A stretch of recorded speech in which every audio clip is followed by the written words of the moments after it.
Whether we like it or not, whether we are skeptical of AI, whether we're worried about the guardrails, about the ethics of AI, AI is coming. And we all need to recognize, how should we be using AI? What is it capable of? And what are the things that we absolutely should not rely on AI for? AI is going to change everything that this state knows.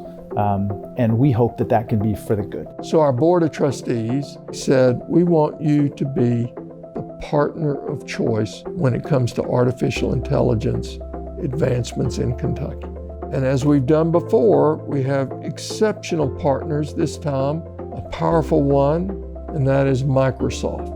We will leverage the products and the resources and the sandboxes that they can create, and then help us provide that dynamically to our community. When Microsoft came to us to explain what they had to offer, the underlying single thread that framed every single conversation we had was AI for good.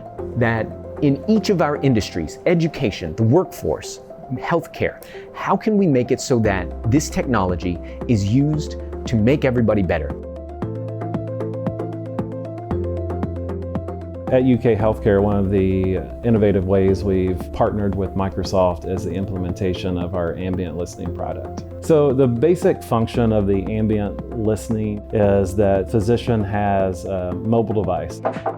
They come into the room and they just turn on an audio recorder. Of course, they ask the patient for consent for that. All right, welcome to your prenatal visit here. Is it okay if I use our AI note-taking software? The visit occurs, everybody talks, asks questions. It's an interactive visit, just as anybody would want. Look at the baby. It frees my mind to be 100% connected to the patient in the moment. I don't have to worry about capturing the data.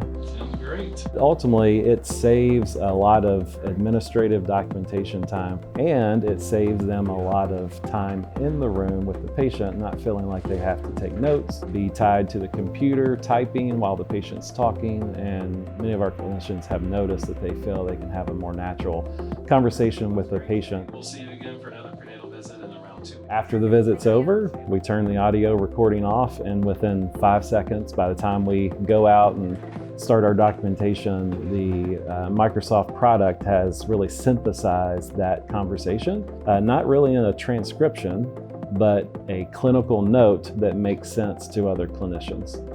Thanks, patient. If the ambient listening technology isn't doing it, I'm doing it. I'm either writing it, I'm either typing it, or I'm trying to remember it a few hours later and doing that outside of the office. So for me, that has given me more energy through the day to give to the patients in the moment.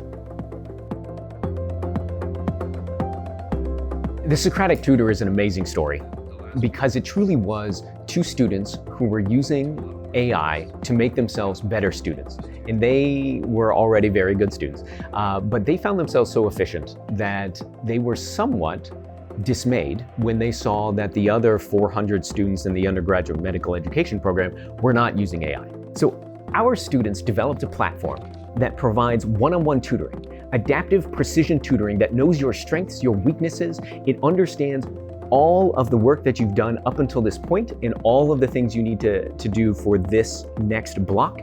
It is tireless. It knows the best way to teach at a one-on-one level. And it can generate an infinite number of board-style quality questions that used to cost thousands of dollars for a collection of questions.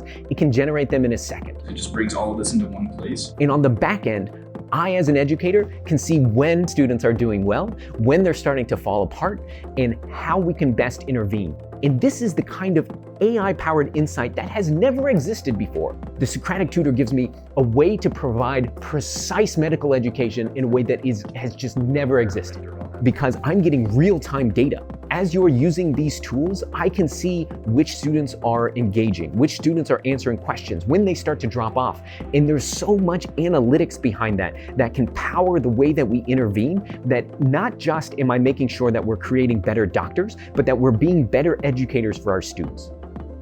The people that we talk to at Microsoft and the people at the university who recognize where the future is headed, know that AI is going to be such a prominent part of our lives going forward, that it's going to fundamentally revolutionize every single industry, and that it is up to us to figure out how to do that for Kentucky. It is our students, it is our faculty who are going to build that, who are going to take the information about learning how to use AI and give it to the people of Kentucky.